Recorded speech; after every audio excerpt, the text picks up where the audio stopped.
so she will probably join us in a little bit. But thank you for being here, and thank you to you candidates for participating in this. And we know that running for office is an extremely brave but very important role here in our community. So I just want to thank each and every one of you first. Earlier this evening, the candidates did draw for numbers, hence that's why you see them in the order that they are. There are 5 candidates that are running. 1 candidate could not be with us this evening due to a prior commitment. So we actually sat down with her and went over the questions, and we recorded her live answering that. So you're going to get to see it unedited, and so you're going to get to see that. I haven't even watched the full thing in the entirety, so you'll get to see that live here tonight. So I just want to make sure that you knew that. The Chandler Chamber of Commerce, along with the Gilbert Chamber and the Queen Creek Chambers, we are business organizations, but I know especially I can speak on behalf of Chandler, but we really view education as an economic development tool and how critical that is here as we continue to move forward as a city. And so we are looking for those candidates, not only that are education advocates, that are also business advocates, because it has to be that collaboration in order for us to move forward as a community. The Chandler Chamber represents about 170,000 employees here within the city of Chandler, and we are the 3rd largest chamber in the state. I want to also acknowledge Chandler Unified School District and thank them for the use of this facility as well as being able to host it here, because this is really important to our business community. I also wanted to thank all of you that are joining us online tonight. I know that we had well over almost 100 people that registered online that are watching as well, so this is really important. Tonight's recording will also be available. It's currently on the Chandler Unified School District YouTube channel, as well as the Chandler Chamber channel as well. This debate is a civil opportunity for our candidates to discuss their ideas and philosophies on school governance and current issues that are happening. We have made every means to accommodate all of the candidates, and as I mentioned before about Marilou, so I didn't want to leave her out as well. So it is my pleasure, though, to move forward and introduce today's moderator. And I want to welcome Lisa Simpson, and Lisa will be our moderator. Lisa is with the Arizona Newspaper Association, and she joined them in April of 2021. She is proud to help her industry innovate and remain a vital part of democracy and a trusted source for information for future generations. Lisa has over 20 years of experience. Yes, she started when she was 10, and she has held many positions with many of the newspapers, such as the Arizona Capital Times, the Arizona Republic, the East Valley Tribune, and Las Vegas Publishing. So she studied engineering at the Colorado School of Mines. Her family needs her and led her to an early career here in Arizona. She was in the automotive industry, product design, and telecom industries. She moved with her husband in 1995 and began her career in the newspaper industry. They chose Arizona because of the outdoor activities that they so love. She's an avid sports fan and loves the local teams and loves politics even more. So please put your hands together and welcome Lisa Simpson. Thank you, Terry. I'm excited to be here. So hello and good evening to everybody. As Terry said, my name is Lisa Simpson. I do not have a brother named Bart, just in case you were curious. I am the executive director for the Arizona Newspapers Association. We have over 83 newspapers in the state of Arizona. And I'm pleased to be here this evening to moderate this event. I want to thank all of you for coming. I want to thank the Chandler Unified School District for hosting this for us. And to thank the candidates for making time out of their busy schedule to come in and to participate in this. It's important to discuss these relevant issues to the Chandler education community. Once again, tonight's program is also being hosted by Chandler Unified School District, and we want to thank them for their support and for making this evening happen and for doing all the technology for us. So next, I would like to introduce you to the CUSD Governing Board candidates in alphabetical order. We have Lara Bruner, who's the incumbent. We have Marilou Estes, and once again, Marilou is unavailable to come, so we did do the pre-recorded, and I'll remind you as we go through, she did draw a number, so you guys will see her responses as we go through some of the questions. Charlotte Golla, Kurt Rohrs, and Patti Serrano.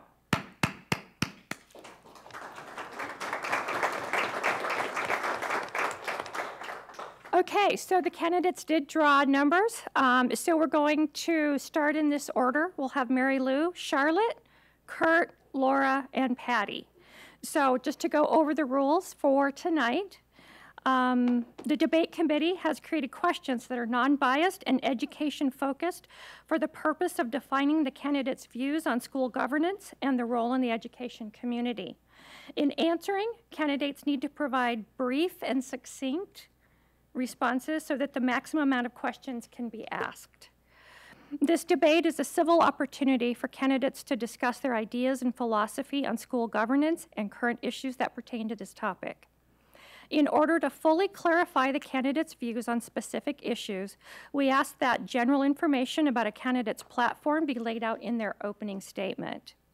Each candidate will have 2 minutes for their opening statements to use as they wish, a time to share basic foundational views for their campaign, as well as their specific engagement with the district. Candidates will provide a response to questions for a maximum of 2 minutes, and then the comments and rebuttals will be allowed for up to 1 minute each. Our timer, Angie, wave your boards, Angie, is seated in the front row. She has a 30-second board and a thank you board so that we can all see and try to stay on time. Finally, in order for us to better evaluate the candidate's position, we ask that the audience remain respectful during the debate. Outbursts, displaying of signs, comments, and any other types of disruptive behavior during the debate will not be allowed, and if you engage in those, you will be asked to leave.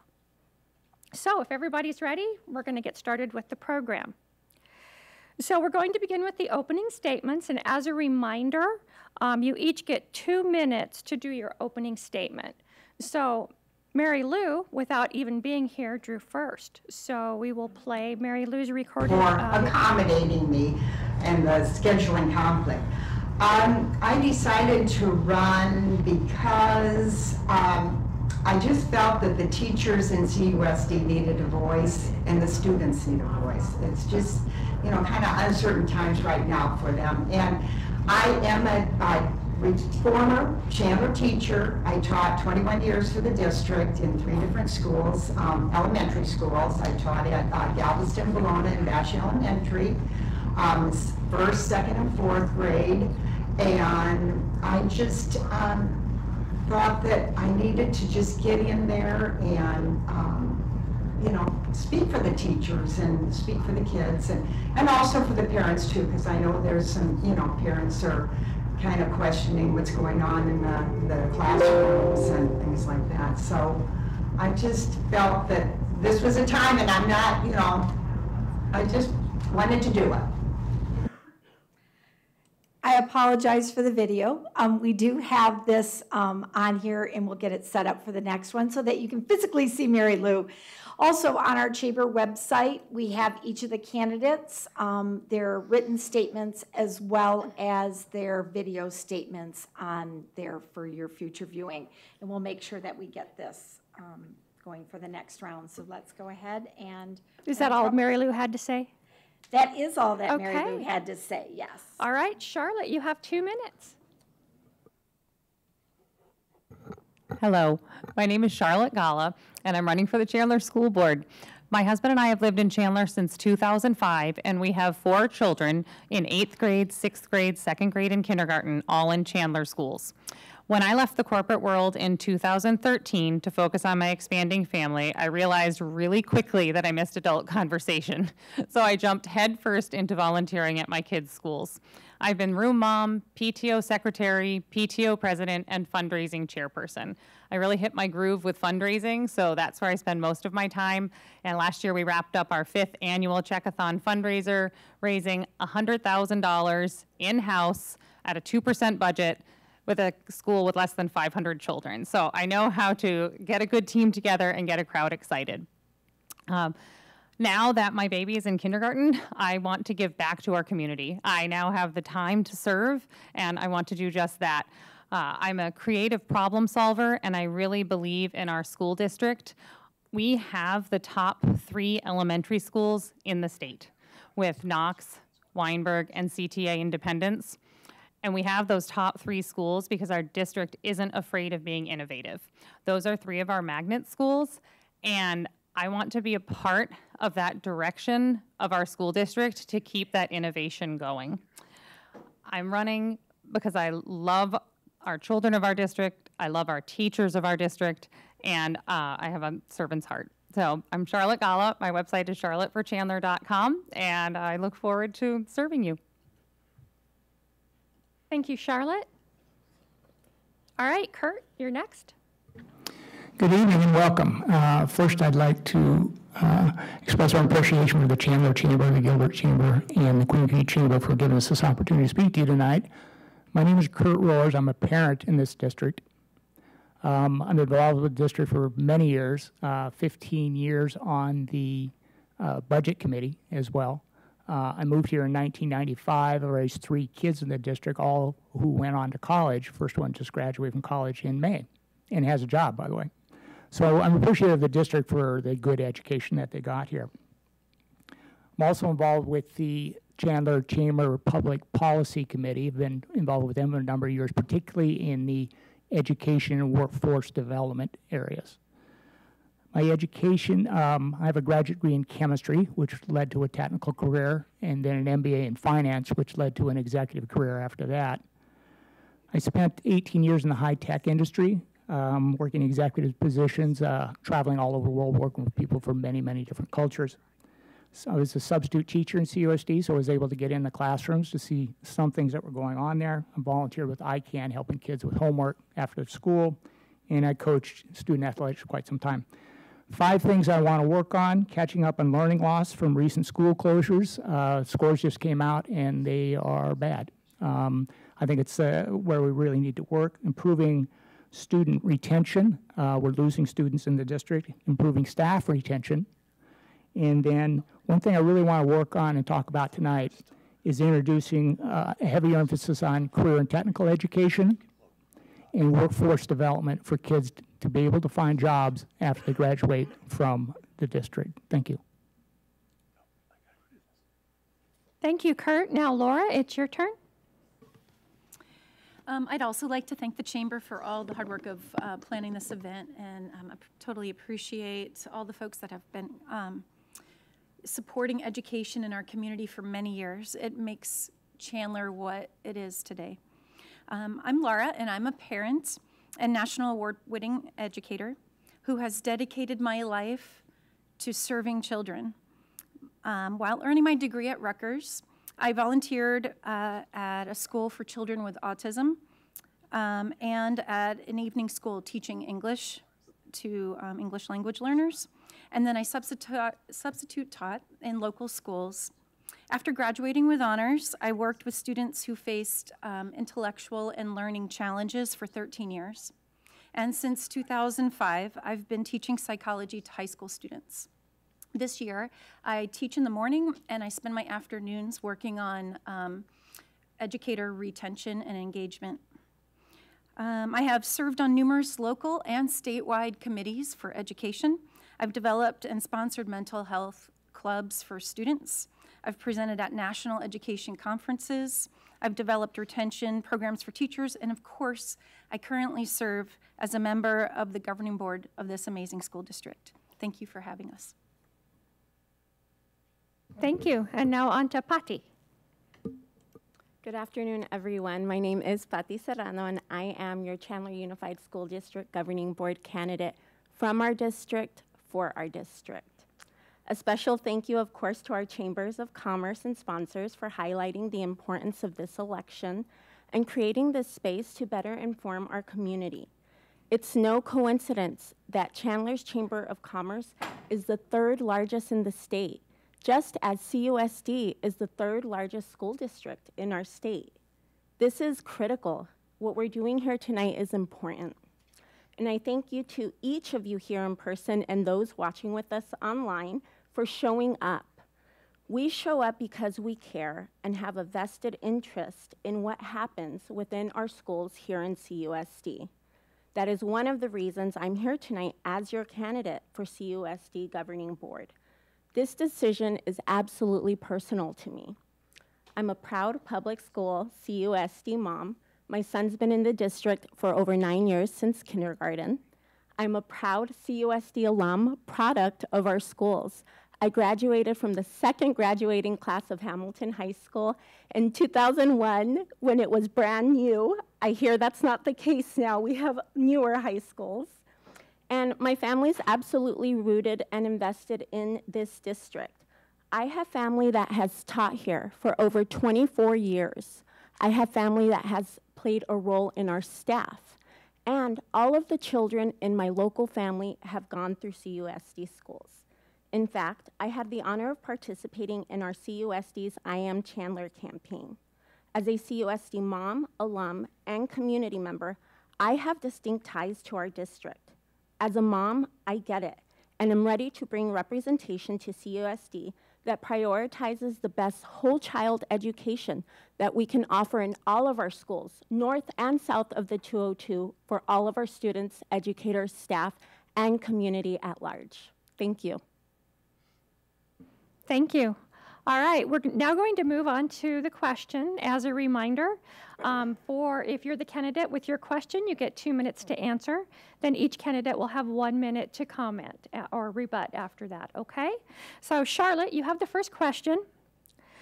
What can be done to improve student achievement and ensure everyone who graduates is either work or higher education ready? So our goal as a district, when our children graduate, is to have them ready for enrollment, enlistment, entrepreneurship, or employment. And so then what does that look like? As a district, it means we have to focus on getting them college ready, which as a district I do feel we do a very good job at, getting children college ready. But we have to understand not all children are on the college path. So one thing we must do is expand our technical education programs, our Chandler Technical Education. That's something that I hear a lot about at our study sessions and at our board meetings. That needs to continue to expand so that we have people ready to go out into the workforce right away. So that would be a focus for me on the board, would be to extend that technical education. We also have to make sure that our children are becoming critical thinkers. The problem-based learning that we've implemented at several of our schools should be a model for our other schools. We have this at our gifted schools. We don't have it at our other schools. I don't believe this is just a model for gifted children. Problem-based learning could get the kids at our Title I schools so excited about and invested in their education. And I understand that it will be very different than what it's looked like in the past. But it's something we have to look at, because if we can get kids excited about learning and excited to go to school, then they become lifelong learners. And a lifelong learner is somebody who is going to go out into the workforce and be a good employee. So expanding that problem-based learning curriculum, as well as expanding our Chandler Technical Education curriculum, would be how I would go about that. Thank you, Charlotte. Kurt? Do you have anything to add or say?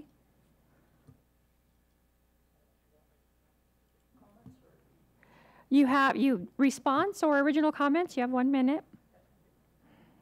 All right, this is something that I really would like to work on very strongly. I think I alluded to it in my original comments, but there has to be a pathway for kids out of school. When I was substitute teaching, I was in some classes, talked to some of the seniors. They had a look of absolute fear in their eyes. This is in May, they're about to graduate, and it's the end of the road. And they do not know what they're going to do. It's a very real thing. There are 4 pathways. One is the college track, which the district does push quite a bit. But another one's the trade schools, another one's technical certificate programs, and the other one's the military, which has some of the best training for kids coming out of school available. So,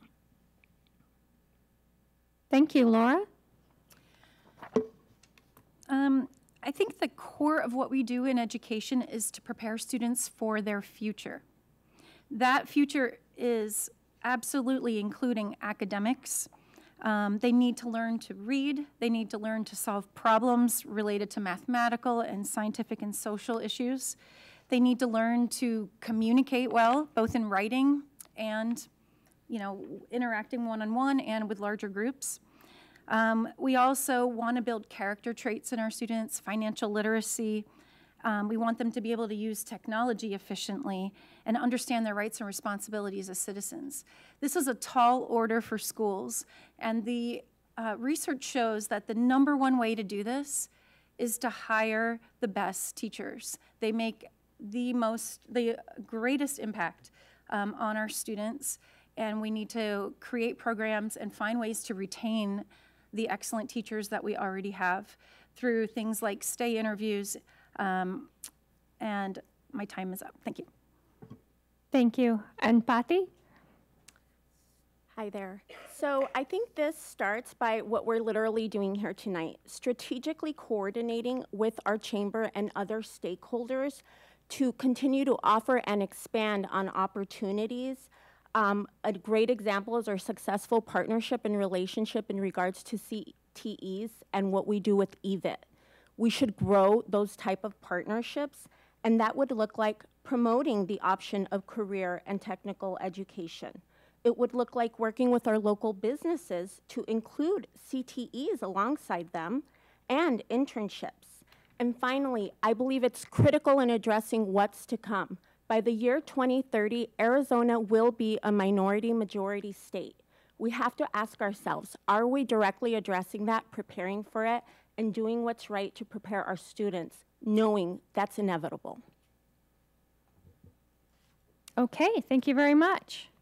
Now we're going to move on to the second This question. past couple of years with the pandemic, test scores really took a dive on that because the in-person learning is so much more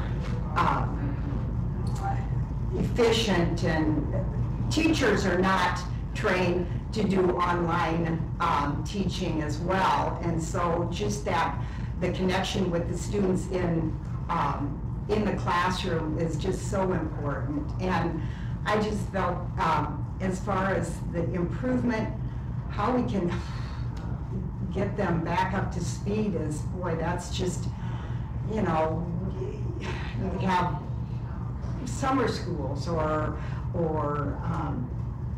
after school programs, but this was a difficult time for the students and the teachers, and of course the parents as well, because they had to, watch the kids. But to get them up to speed is just, I think it just is going to take time and a lot of, I really don't have an answer. And hopefully, once, if I'm elected on the board, we can come up with a program and have some ideas from, all businesses and schools to, maybe help but exacerbate the problem right now, so.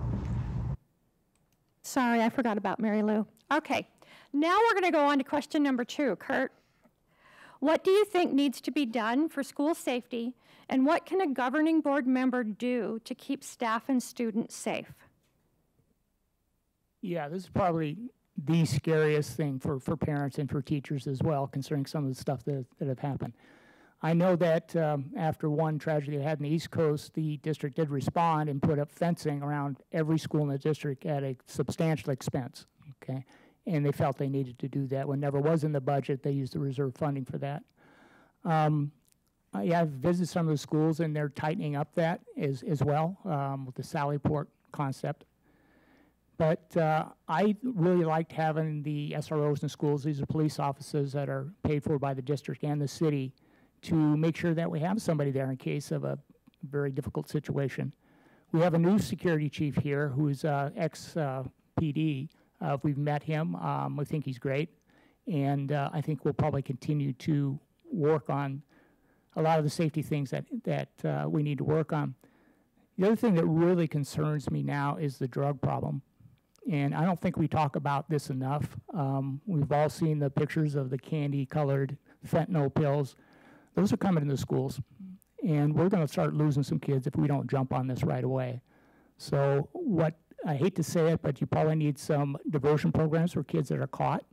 And to really crack down, anybody dealing drugs in school should be dealt with very, very harshly. That's the other safety concern that we have to worry about. Thank you. Laura, do you have comments? Yes, thank you. Safety has many facets to it for our students. One of them, of course, is physical safety of the place where they go every day. And yes, we have a new director of safety who has been looking and meeting with actually lots of community partners, the police department, and lots of folks to make sure that we are meeting all the needs for physical safety, including, for example, things like making sure the fencing is secure, the entryways, locking of doors, those kinds of things. But there's other aspects to safety as well. One includes school resource officers who can be a great asset to the community if you choose the right people to be those resource officers. They need to want to develop a relationship with our students in a positive way where they can interact with a police officer and feel comfortable with that person and not intimidated by them. And we also need to look at social emotional learning. The number 2 way our students are dying in our junior highs and high schools is by suicide, and we need to make sure we have a comprehensive plan that's evidence-based and community-based. Thank you. Patti? Well, as a parent here in our district, we all want to keep our school community safe. That's not a question here, I think. In regards to SROs, I think as a school board member, it is my responsibility to make sure that we're paying attention to the financial aspect to this and what we already know. I didn't say this in my introduction, but I come from a background in evidence-based research. I work in academic research at one of our largest public state universities. And so I am always following the data. And I'm sorry to share, but the reality is that to date, there exists no evidence that funding SROs in our schools makes a difference in keeping our school campuses safe. That evidence does not exist. We need to follow what evidence does exist, and we know that investing in school counselors and social workers really does make a difference. If we look at the data, ACEs have gone down. We need to pay attention to that. Okay, thank you. Did you want to play Marilou now?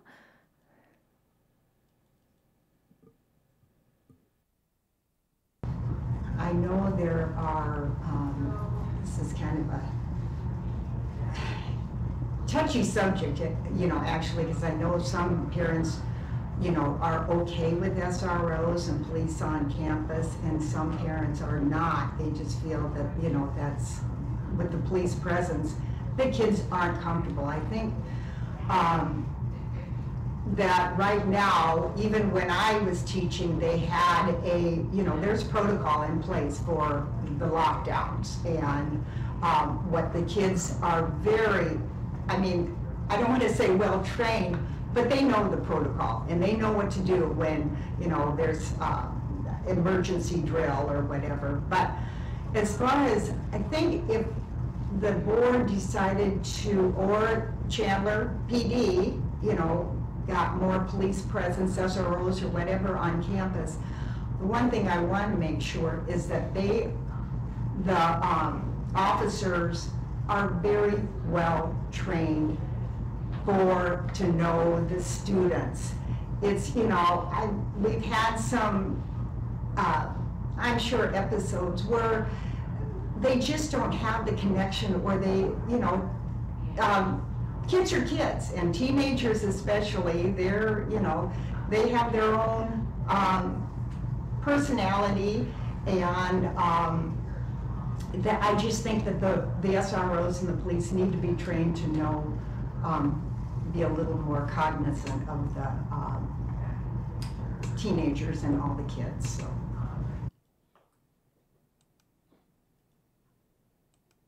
All right, on to question number 3. Oh, I'm sorry. See, I'm always forgetting somebody. All right, Charlotte, your turn. So there's multiple ways to address school safety at school, SROs being one of them. Training for our staff on what an at-risk child looks like as well. Also, more parent education for the parents in our community. Our kids have been through a really rough 2 years. Parents need some information on what it looks like when their child is struggling. We also need to address our student mental health issues. It's not students with good mental health that are creating some school safety issues. And we can look to set up a satellite center similar to the care center in the southern part of our district and partner with either Not My Kid or I Can or something like that. And again, so that will be resources that the parents can access for their children to help them with their mental health.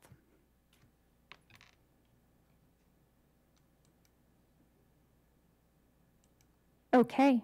Did you want to rebut the other question, the school safety question? Or was that your, okay, because the next question is on to youth mental health. All right. So, sorry about that. Okay, Laura, this one starts with you. Youth mental health is an important issue for school administrations and state and local governments. What can you do as a governing board member to support these types of programs, students, staffs, and parents? Thank you for the question. We know that over the last decade, this has truly become a crisis. It's always been an issue for students, but it's an increasingly prevalent one, unfortunately. And a lot of attention is given to suicides, and certainly there should be, and that is a big piece of our mental health program. But it also should address an entire comprehensive plan with the community. We need to have our government partners, our nonprofits, and our specialists in the field, out in our community, partnering with us to this, because the school district does not have the resources to meet all the needs of our students. And as Charlotte mentioned earlier, part of that also is the parent education piece. And so we want to make sure that we access Parks and Recreation and the city and the school district to reach as many parents as possible on how to know the signs of, you know, when your child needs counseling, hopefully way before they ever get to the point where they're contemplating ending their lives. Another element of the social emotional learning is how to interact with each other, how to develop relationships, which can be a preventative intervention that we can do with students to help them make connections with others and have those social supports that are so vital. Another piece of the mental health process is that currently I've been working for the last 6 months or so with multiple folks trying to get this collective way of looking at mental health. And it's an issue because, to be honest, there has been some resistance in the community to talking about it and to working on it. And we are taking the lead in Chandler to try to pull everyone together. And we are bringing in a national expert. Hopefully this will happen in the next month or so, where we have multiple people from different groups coming in and contributing to the plan. Thank you. Thank you. Patti? Well, I think we need to start by listening. It's that simple. We need to do a better job listening to those directly impacted first. And I just mentioned the acronym ACEs in my previous comment, and I wanted to make sure I defined that. Those are adverse childhood events that have gone up over the past years. CUSD has lost students in the last year, as many of you are aware, to death by suicide. Clearly, we have a problem, but one of our problems is our lack of listening to those directly impacted, like our students. So my plan is to make space for those students, listen to them, not just at school board meetings, but in a meaningful way to carry discussion and dialogue as they know their situation best. We need to recognize our students who come here to advocate for their needs and not just the experts. Our students are their own experts in their own lives. Thank you. Thank you. Are we ready for Marilou?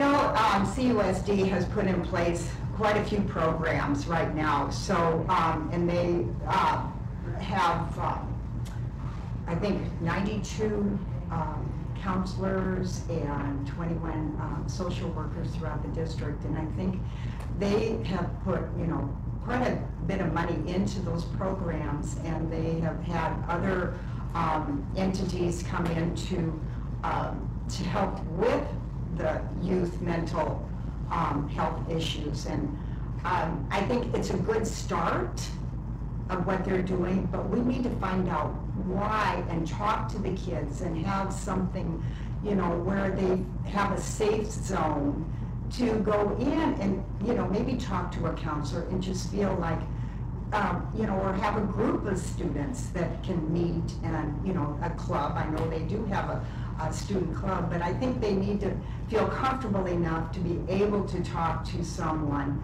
and whether it be a counselor and a teacher. And I know some parents don't feel that, that is, that they don't want their child to talk to teachers, but I feel that teachers have that. Okay, Charlotte, sorry, I thought you'd read my mind earlier on the other question, so. So as I mentioned earlier, youth mental health is important for school safety, but it's also important to create better learners. Happy kids equal better learners. So as I mentioned, we need some parent education offerings so that the parents can learn the risk signs, but also learn how to listen to their children. My kids tell me they feel like a lot of the adults in their lives just aren't listening to them, and sometimes we just need to step back a little and get a reminder from a third party on how best to create that active listening environment. I'd also advocate for a youth mental health commission so that we could, again, listen to our students and what their needs are.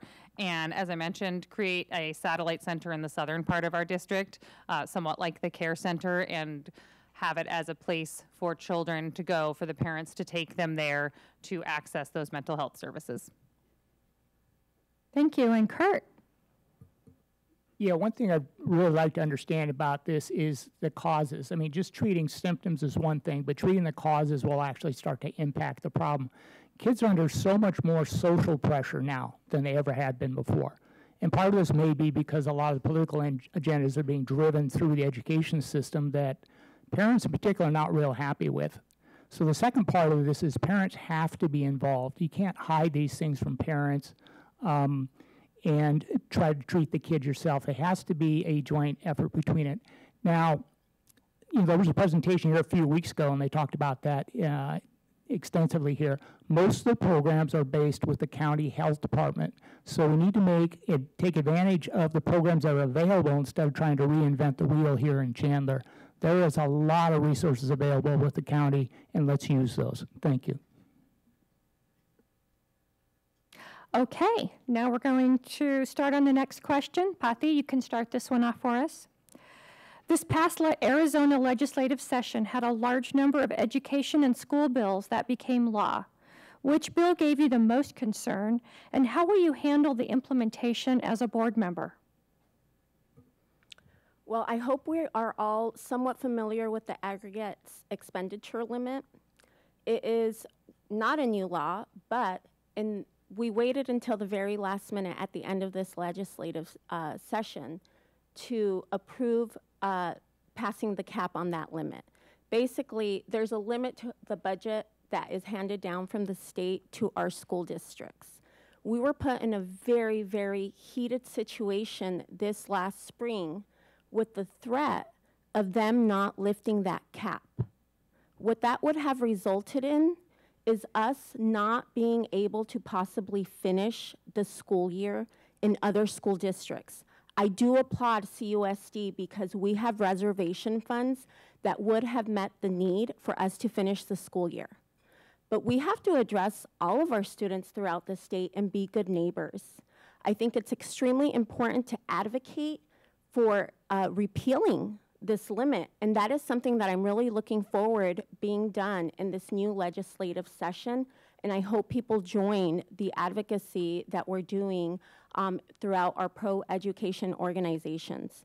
It's critical that we repeal this limit so that we don't find ourselves in this situation again and that we can keep our reservations as they're needed. Our schools need to be properly funded, and it is incumbent on our district boards to advocate for that funding in order to move our state students forward together. Again, I'm a proud public school mom, advocate, and I have been involved for many years addressing these issues on the state level. Thank you.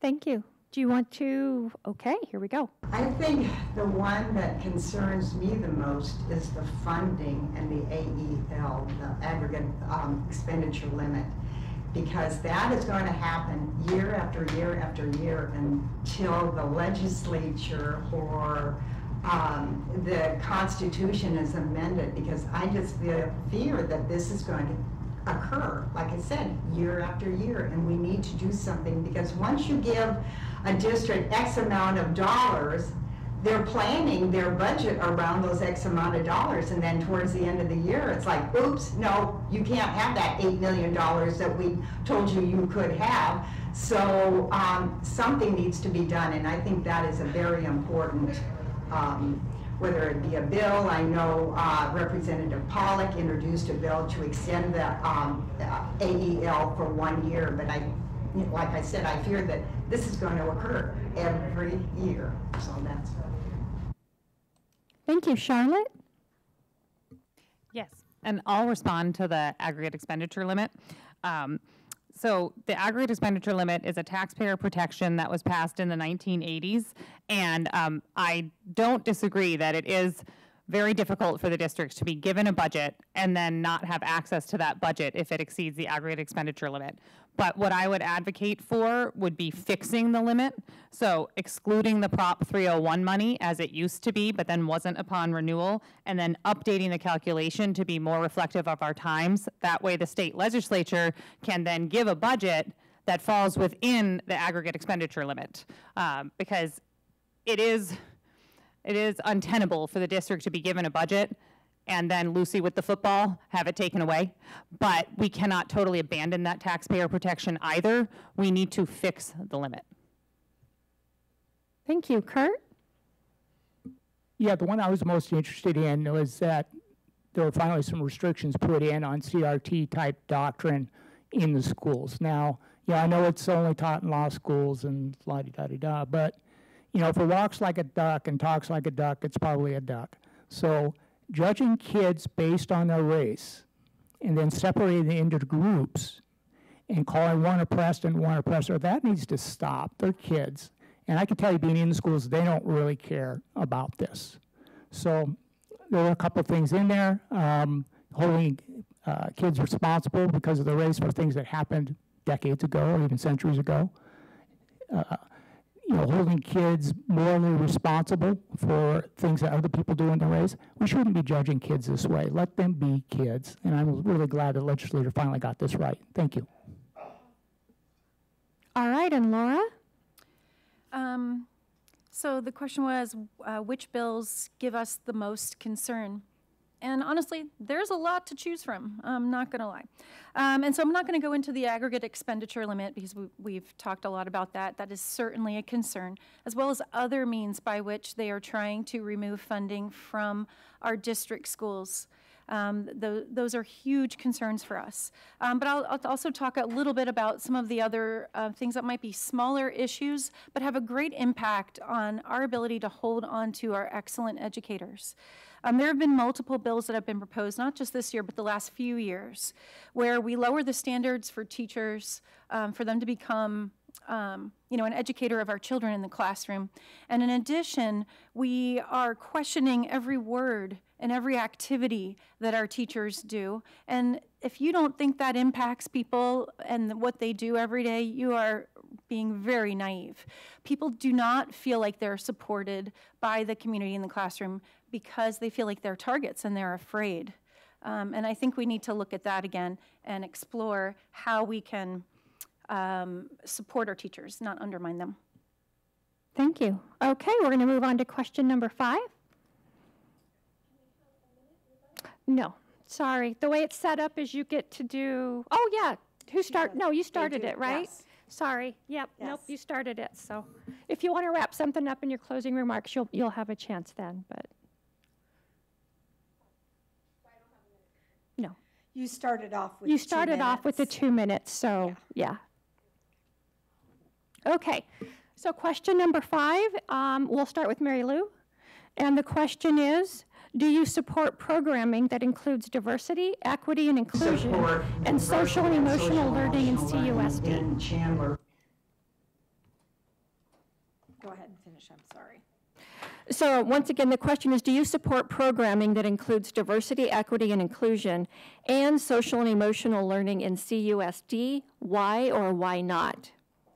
I do support the diversity and social emotional learning in Chandler because it's such a very diverse community. We have the large Hispanic community. We have the high school kids that feel that they're not being heard, whether it's the LGBTQ community, and I feel that there's programs out there, and I think we just need to work on expanding the programs for the diverse population that Chandler, has. I mean, it is a very diverse community. Okay, Charlotte? And that's a loaded question, but I will, exactly, but I will say, I support open, honest, and direct communication at all levels. So, for our K through 6 children, I think that the best social emotional learning happens through free play. I mean, I even had someone tell me once when I was putting my kindergartner on the bus, the best social skills class is the bus, So, so I definitely support social emotional learning in that aspect. When it comes into your middle school and high school, we have to foster a community where children can have that open, honest, and direct dialogue and have those difficult conversations. So that is the community that I would foster in our district. Thank you. Kurt? Yeah, regarding SEL, I mean, people need to understand it's now a state statute that we have to have this in our curriculum. There's not a lot of detail about how it's supposed to manifest itself, but I would say this: I think the goal should be to be as apolitical as possible as we address these things. This has to be about character and how people treat each other. And being in the schools with the kids, they really didn't care about race. They cared about how people behaved towards them. That's, I think, what the real focus needs to be, and maybe pull back from some of the other things that we've done here. Some people think we should look at everything through the lens of racism. No, we don't. No, we don't. We should look at things through the way that people treat each other in their daily lives. Thank you. Thank you, Kurt. Laura? I think the 2 core questions when we're looking at diversity, equity, and inclusion, all 3 of those, are that we have to look at the curriculum, the materials that we are providing our students, and do they reflect those who are using them? Is the curriculum helping to support our students so that they're prepared for the global society that they will be becoming a part of? If they are not already experiencing people from all around the world, they will be probably in their future. And then secondly, we need to look at, do we have staff members that reflect the variety of backgrounds and experiences of our students? And one more thing to add on to this is inclusion also includes students who have learning disabilities and have intellectual disabilities. And we need to be continually striving to improve their instruction, to give them opportunities to be included in the general curriculum as much as possible, as well as providing all the needs that are there for our gifted students as well. Thank you. And Patti? Absolutely to all of the above. In fact, one of the main issues in my campaign is supporting the whole child education, which encompasses beyond academics, the social and emotional component along with mental health. Our job here in our district is to produce the best kids we can. That means meeting them where they're at and addressing all of their needs in order for them to reach their full potential. By recognizing and celebrating our differences and our real history, we will better be set up to produce excellence in our students. And I'm incredibly proud to be the only woman of color on this ticket and make history by being the first Latina elected to CUSD School Board, where 30% of our children are Latino and over half of our students are now non-white identifying. Thank you. Thank you very much. Okay, we're running pretty much on schedule, so we're going to wrap up here. We have our last question before we get to the closing. So Actually, Lisa, I think we should go to the closing so that we remain on time. Okay, all right, so we're going to skip that one and we're going to go right to the closing. So we've heard a lot of really good responses tonight, and we're going to give each of the candidates 2 minutes for their closing remarks. We're going to go in reverse order from what we did with the opening remarks. So Patti, you have 2 minutes for your closing remarks. Thank you, Lisa. Well, this has just been wonderful, everyone. Thank you again, including the fellow candidates for participating. And thank you all for informing yourselves on our important election for Chandler Unified School District Governing Board. I hope through today's debate or forum that our chamber and community have grown to learn more about me, Patti Serrano, my vision, my passion, and commitment to serving our district in my best capacity. Every day I drop off my child to school, I'm reminded of how much I love our district and rely on our district with my greatest gift, my child. As parents, I understand we just want what's best for all of our children while recognizing those other stakeholders involved, like our teachers, our staff, and community at large, including our chamber. Again, as a mom, I get it. And I'm ready to bring representation to CUSD that prioritizes that whole child education so we can offer the best we can at all of our schools. As your school board member, I will listen, starting with our students first. We've already started on the right foot by holding a student roundtable with current students. I'm excited to bring their issues to our board and address them. I invite you to join us in any capacity and help elect someone from our district for our district. You can learn more about me and find out how to get involved at serranoforchandler.com. Y es con mucho orgullo que les comparto que pues ya llegó la hora de elegir a una latina a este comité de educación aquí en Chandler y espero verlos en la comunidad. Muchas gracias. Thank you all. Thank you, Patti. Laura, you get your 2 minutes now. Okay, thank you. As a current school board member and lifelong educator, I will continue to rely on evidence-based practices, on listening to all stakeholders when making decisions. I also wanted to mention a few other issues we didn't have time for in some of our questions, just to make sure some of the priorities that I have are shared as well. Our population is aging and our enrollment is declining, and we must do everything we can to try to bring students to our schools through high motivation methods with project-based learning, inquiry-based lessons, career and technical education, allowing teachers to be innovative so that we can increase our graduation rates, improve not only our academic but as well all the different needs that our students have to be successful in college, career, and life. All our efforts to increase enrollment, once those are exhausted, then we need to look at our community to see how we can repurpose our land and buildings in a way where the neighborhoods and the districts benefit. There is a retention crisis for our staff. We still have a few positions that are open in this district that we can't fill, and most other districts are doing even worse than we are.